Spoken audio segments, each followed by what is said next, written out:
ont-ils fait le bon choix de carrière? L'audit comptable et financier, métier connu, certes, mais dans la pratique, de nombreux étudiants, professionnels, demeurent sans repère, J'ai jamais fait de stage. sans voie, perdus. Pendant les débuts, en cabinet d'audit, J'avais vraiment peur, je stressais. et les choses ne sont pas obligées d'être ainsi. Devenu aussi un jour un expert comptable. Terrain Audit est la réponse, votre réponse. Et pour cette première édition, nous allons à votre rencontre.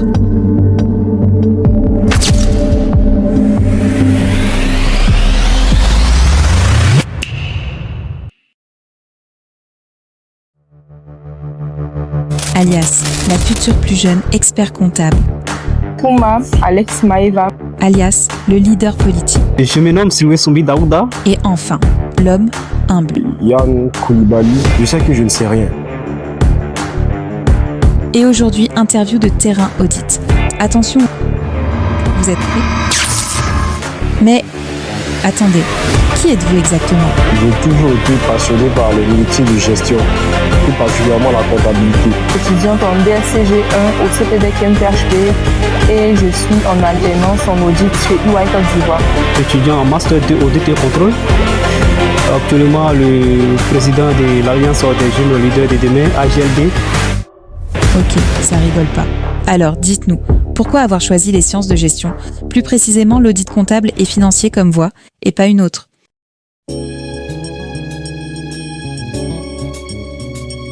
Sans vous mentir, après mon bac en 2022, je ne savais pas encore ce que je voulais faire.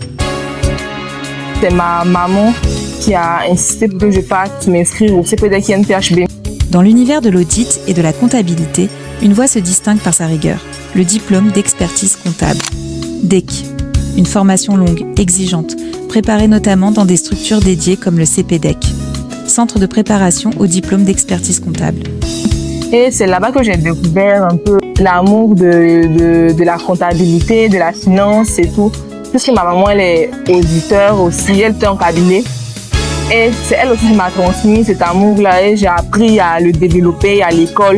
Et maintenant que je suis en cabinet, je comprends pourquoi est-ce qu'elle aimait autant son métier, pourquoi est-ce qu'elle voulait faire de l'audit. Et je pense que c'est pour ça que j'ai commencé l'audit. À l'époque, j'avais pas beaucoup d'informations. Voilà. Parce que dans toutes les matières qu'on faisait, c'était la comptabilité où je me sentais bien. Donc je me suis dit, pourquoi je ne vais pas continuer dans là où j'ai plus de compétences. Quand je vais en master, il n'y avait que deux possibilités pour ceux qui ont fait la gestion. Soit vous allez en audit ou vous allez en banque. Trouver sa voie, ça n'est pas une mince affaire. Entre devenir comptable, auditeur ou même contrôleur de gestion, quoi choisir? J'ai ressenti le besoin de devenir auditeur. J'ai vu que c'était un métier qui était beaucoup plus passionnant. C'est vrai qu'on manipulait un peu les comptes comme les comptables, mais c'était beaucoup plus intéressant dans le sens où on était là pour contrôler. C'est pas nous qui passions nécessairement les écritures, mais on contrôlait. On avait un peu une importance dans l'intervention des entreprises. Donc, Merci de m'avoir posé cette question. Mais pour ma part, j'ai d'abord choisi l'audit et contrôle parce que j'aspirais à contrôler les entreprises. Je suis d'abord un homme qui veut lutter contre la corruption. Pot de vin. Mission fantôme. Entente tacite. La corruption ne commence pas toujours par un scandale. Elle commence parfois par un silence. Un contrôle qu'on écourte. Un document qu'on ne vérifie pas. Une anomalie qu'on laisse passer. La meilleure manière de lutter, ce n'est pas toujours la confrontation. C'est la rigueur. Faire le travail jusqu'au bout. Et ça, même quand personne ne regarde. Donc je me suis dit, pour limiter cette corruption, il faut passer par les sciences économiques et se spécialiser en audit et contrôle pour venir contrôler ces entreprises, qu'elles payent régulièrement ses impôts et aussi régulièrement aussi faire la déclaration. Voilà, merci beaucoup Alexandre. Et si je pense que s'il y a des erreurs, il faut me dire on va commencer. Je pense qu'il y a eu des petits problèmes au départ. Rien du tout. Rien à redire. En parlant d'audit comptable et financier, ça vous évoque quoi? C'est un contrôle, c'est d'abord un contrôle des comptes, mais c'est avant tout aussi comprendre les processus des entreprises quand on contrôle les comptes et pour pouvoir aussi certifier les états financiers, tout simplement. Ok. Pour beaucoup, c'est juste 4 noms. KPMG, Ernst Young, Deloitte, PricewaterhouseCoopers. C'est le prestige, les bureaux en verre, les costumes sombres. Mais derrière les logos, c'est quoi la réalité? C'est quoi le feeling quand on est sur la chaise? Et ça, on le verra dans le prochain interview avec les professionnels. Quel est votre rêve? Mon rêve, en tant qu'auditeur, je veux d'abord être dans un cabinet d'audit. Actuellement, nous sommes à la recherche d'un stage pour valider notre mémoire. Participer à des missions d'audit. Parce que je veux être formé dans un premier temps. Je veux savoir ce que je fais. Nous, je suis, c'est un cadre assez formateur. C'est très important d'être bien formé. Aller sur le terrain pour savoir de quoi il s'agit réellement, de façon pratique. Parce que ce que j'ai vu, c'est la théorie. Mais je pense que la théorie est vraiment différente de la pratique. Cabinet, c'est vrai que ça ne paye pas forcément. Voilà, mais ça forme beaucoup. Beaucoup. Faire une analyse et voir comment, dans quel cap tu dois aller maintenant me perfectionner. Je n'ai pas encore touché, je n'ai jamais fait de stage, tout ça. Donc, je veux vraiment rentrer dans le monde pour voir un peu comment ça se passe.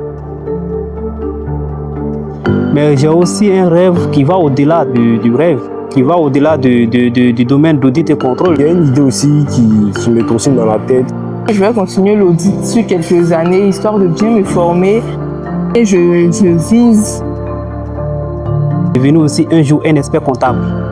C'est le summum, mais après, expert comptable, il pense qu'il y a quelque chose. Chaque année, des dizaines de milliers d'étudiants diplômés en comptabilité et audit entrent sur le marché du travail. Mais le nombre d'opportunités en cabinet est loin de suivre cette croissance. Résultat, décrocher un stage ou un premier emploi est devenu extrêmement compétitif dans beaucoup de régions du monde, y compris en Afrique et ailleurs.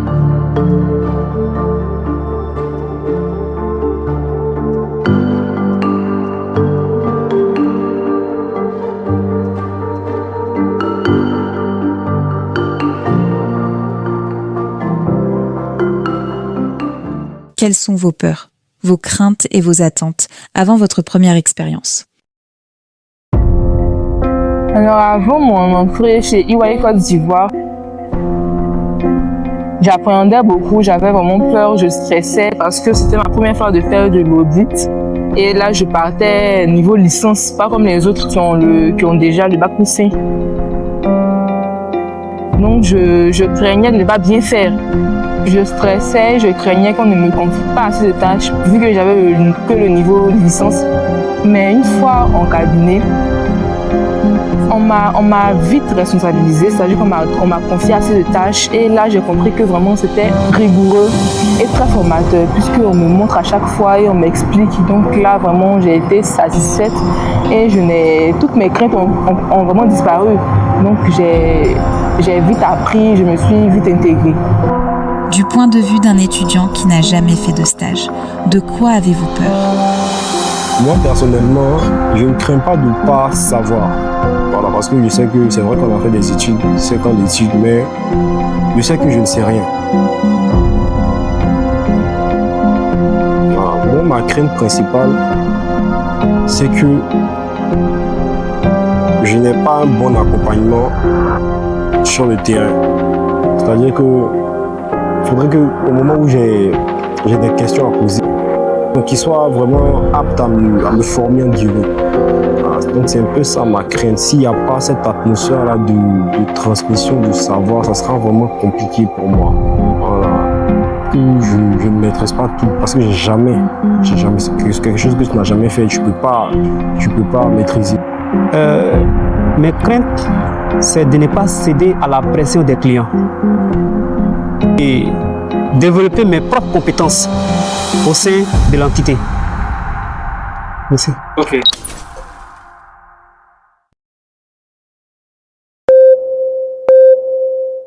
Allez, le quiz maintenant. C'est parti. Une bonne réponse égale un point. Mauvaise réponse égale c'est pas grave, mais pas de points accordés. Ok ?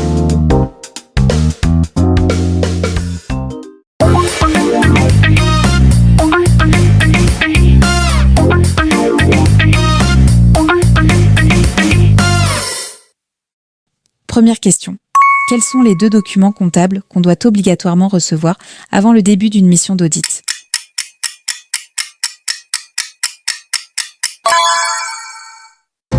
Alors, avant tout début de mission, on doit recevoir d'abord le grand livre et la balance générale de l'entreprise. Les 2 premiers documents, il y a déjà la balance et le grand livre. Je pense qu'il faut d'abord envoyer une lettre d'audit. Il faut d'abord envoyer une lettre à l'entreprise.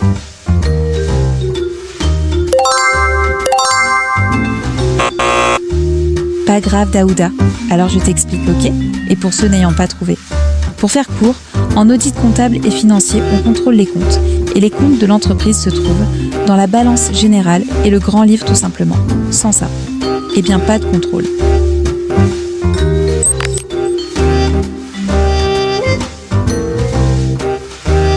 Allez, question 2 maintenant.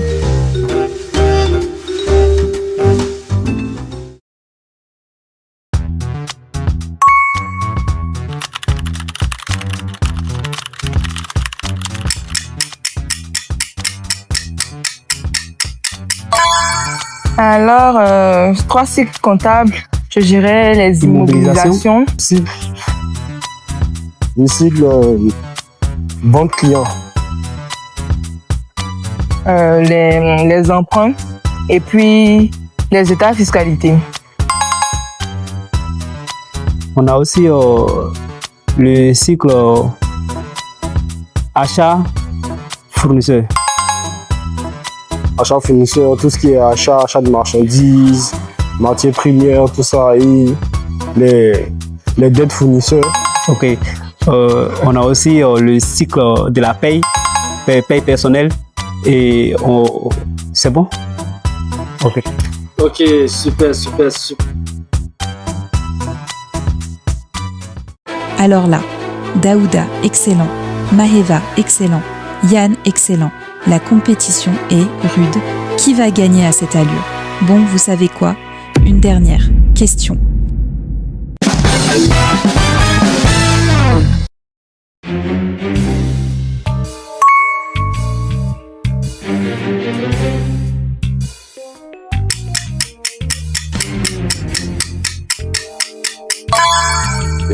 Pour moi, un expert comptable et un commissaire au compte, il y a d'abord une différence.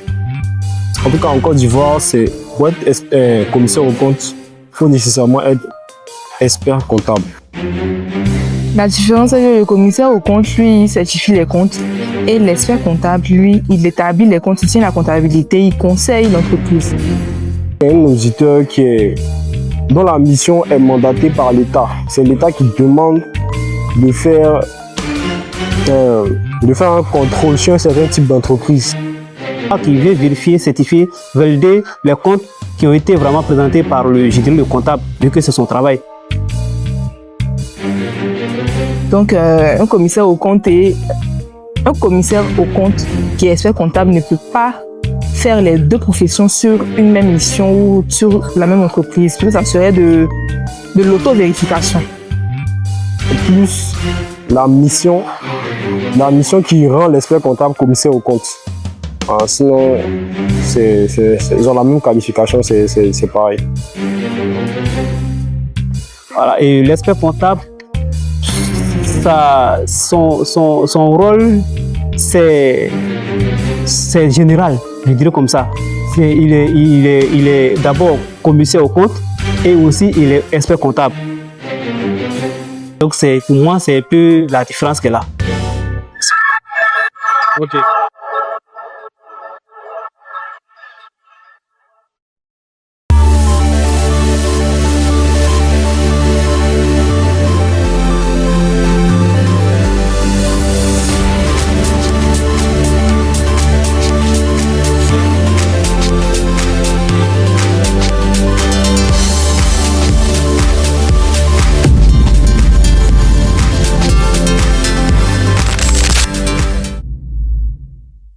Êtes-vous à l'aise avec ce métier? Voulez-vous embrasser cette profession? Eh bien, seul vous avez la réponse. Voilà.